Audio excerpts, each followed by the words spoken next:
min syarril ladzi khalaqahu Allah.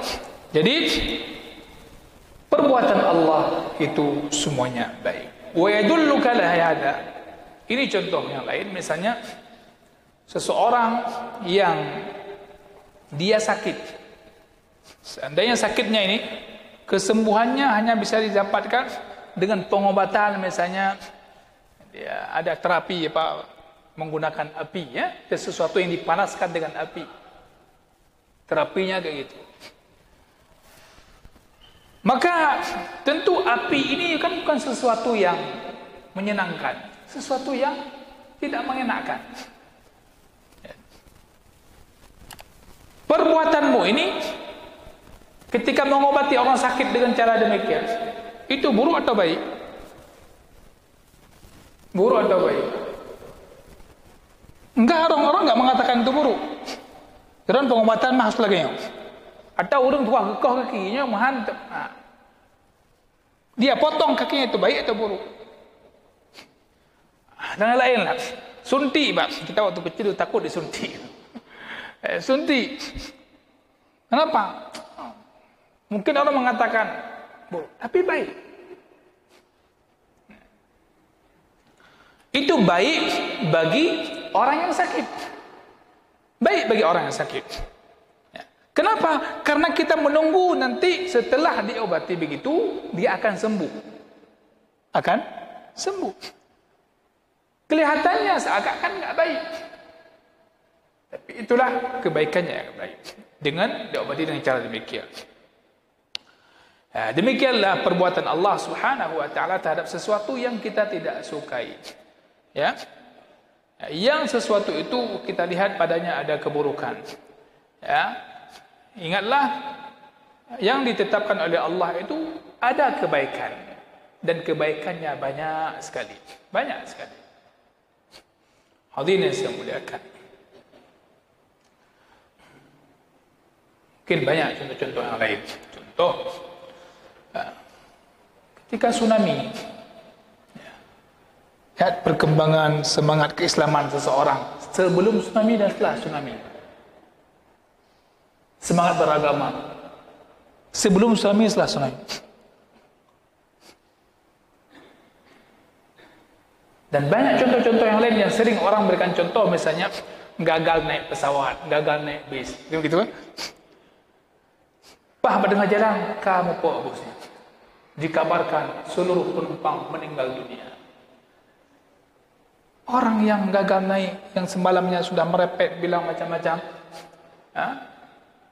nyaw gantor macam-macam, ana pepa na em tola em dan ana lu makan tahu ana tem e le betul tam tola em ana pepa na nyaw kalewat kami lewat. Besok dia bersyukur, sujud syukur, alhamdulillah. Enggak baik tadi menurut dia, tapi Allah Subhanahu wa taala hanya padanya memiliki ilmu. Hadirin yang saya muliakan, maka keburukan yang kita lakukan, sesuatu yang buruk yang menimpa kita, itu adalah tak lepas pada sebab yang kita lakukan, dan Allah mentakdirkannya. Maka dikatakan dalam Al-Quran, ma asabaka min hasanatin famin Allah. Sesuatu yang menimpamu berupa kebaikan, itu adalah karunia Allah Subhanahu wa taala.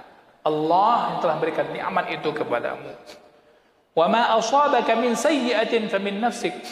Dan yang menimpamu, ya, berupa keburukan, itu anta sababuha, engkaulah sebabnya. Maka Allah takdirkan, Allah yang mentakdirkan, tapi engkaulah sebabnya, penyebabnya. Oleh karena itulah, wa ma asabakum min musibatin fabima kasabat aydikum wa ya'fu an katsir. Singkat kata yang dibahasakan dalam bab ini,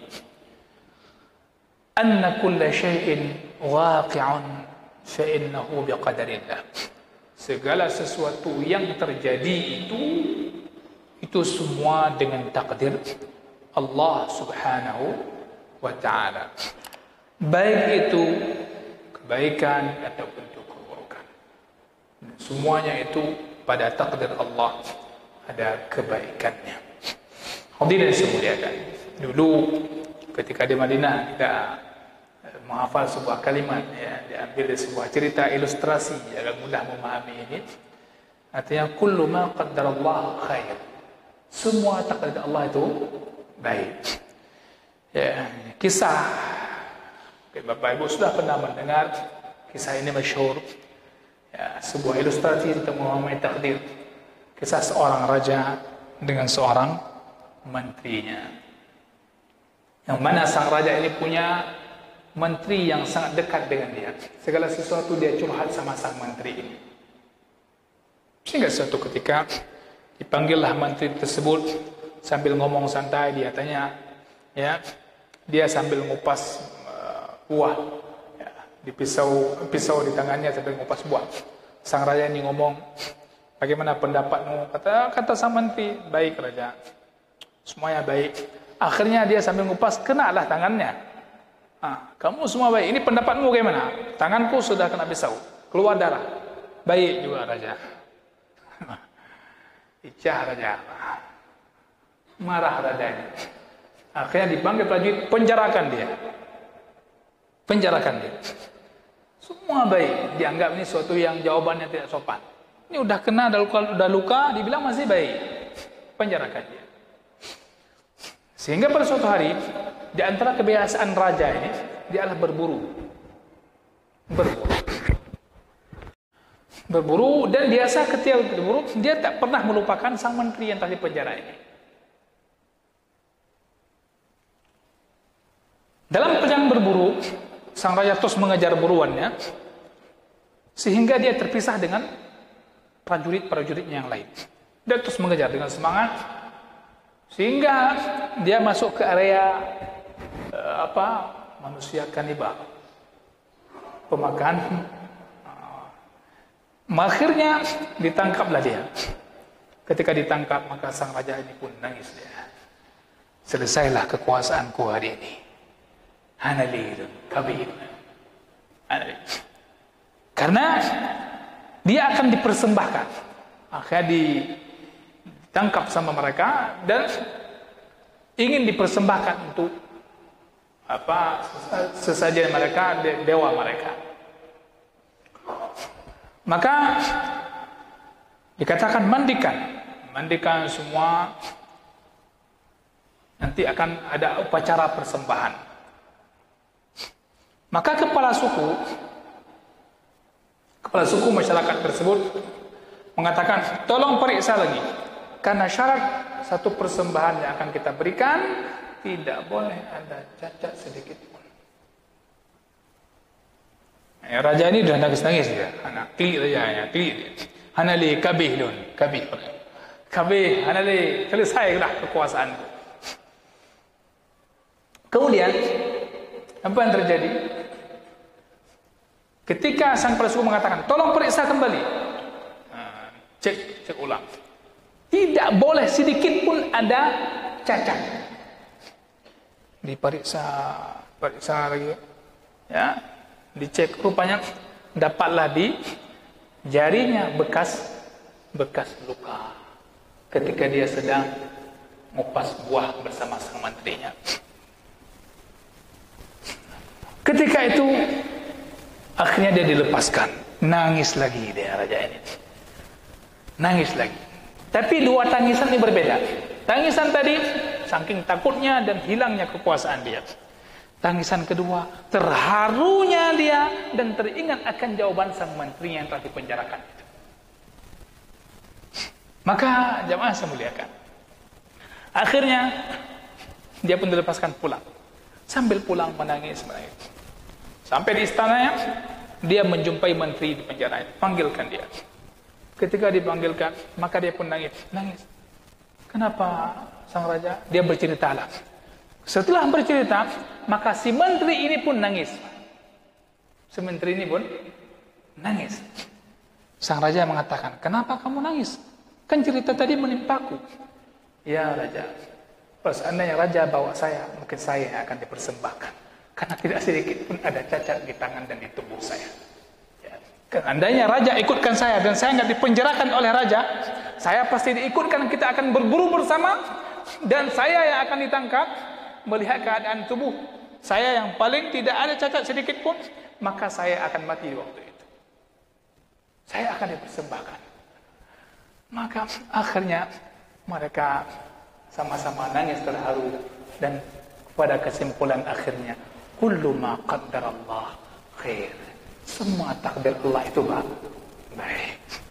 Hadirin yang saya muliakan, itu sebuah cerita yang memberikan pemahaman bagaimana indahnya takdir Allah Subhanahu wa ta'ala. Maka segala sesuatu, usahalah untuk mendapat kebaikan, walaupun dalam kondisi Anda merasakan sedang tidak nyaman ataupun kondisi buruk yang telah kita alami. Usaha untuk dapat kebaikan itu. Demikian untuk pembahasan ini. InsyaAllah ke depan kita akan membahas hadis-hadis, lanjutan hadis ini tentang apa itu ihsan. Itu di antara inti pembahasan bab al-muraqabah.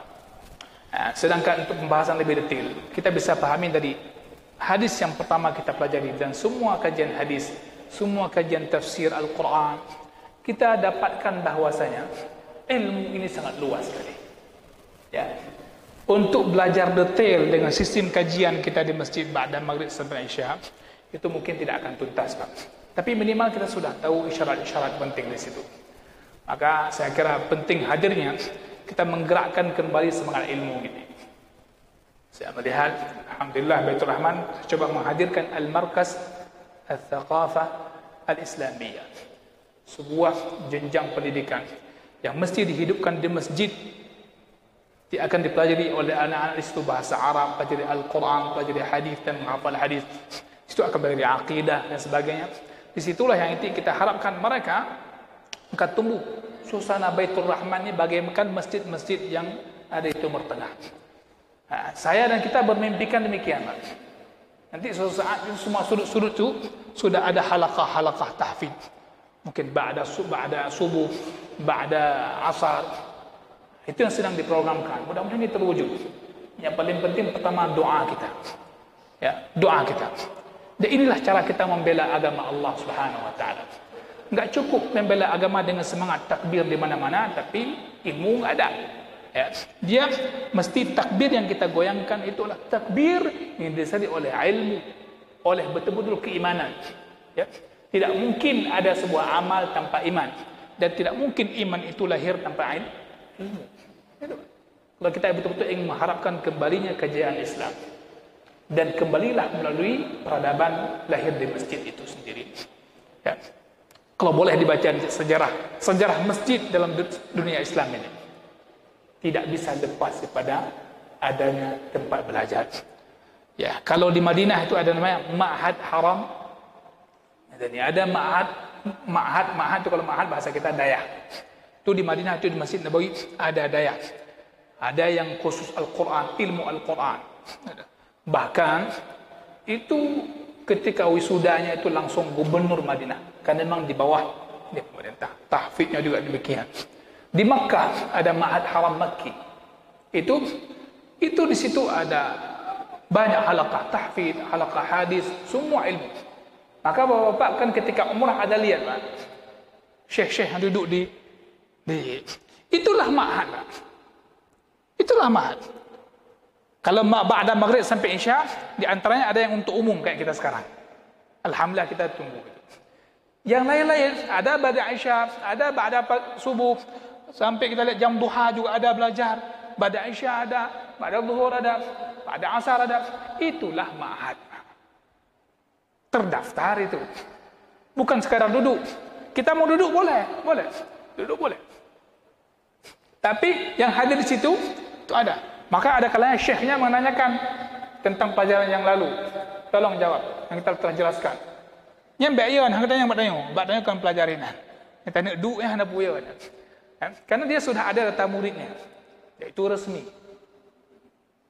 Kita berharap dengan hadirnya Al-Markaz Al-Thaqafah Islamiyah, atau kami membangun Mataku dan mahad-mahad yang lain, itu kita mesti support, Pak.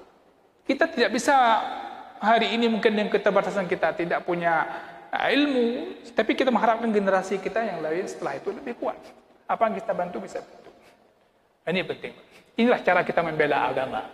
Ya, nanti silakan dibaca lagi dalam sirah bagaimana para sahabat itu membela agama Allah Taala. Semua mereka ambil peran sesuai dengan kemampuan masing-masing. Begitulah cara berdakwah. Sehingga kewajiban dakwah itu tak lepas sesuai dengan kapasitas dan kemampuan kita. Dan bermanfaat. Mohon maaf segala kekurangan. InsyaAllah pertemuan ke depan kita masuki inti daripada bab hadis ini, yaitu al-ihsan. Apa itu ihsan? Mudah-mudahan bermanfaat. Subhanakallah wa bihamdik, asyhadu an la ilaha illa anta, astaghfiruka wa atubu ilaik. Wa sallallahu wa sallama ala nabiyyina wa habibina Muhammad wa ala alihi wa sahbihi ajma'in. Wassalamu alaikum warahmatullahi wabarakatuh.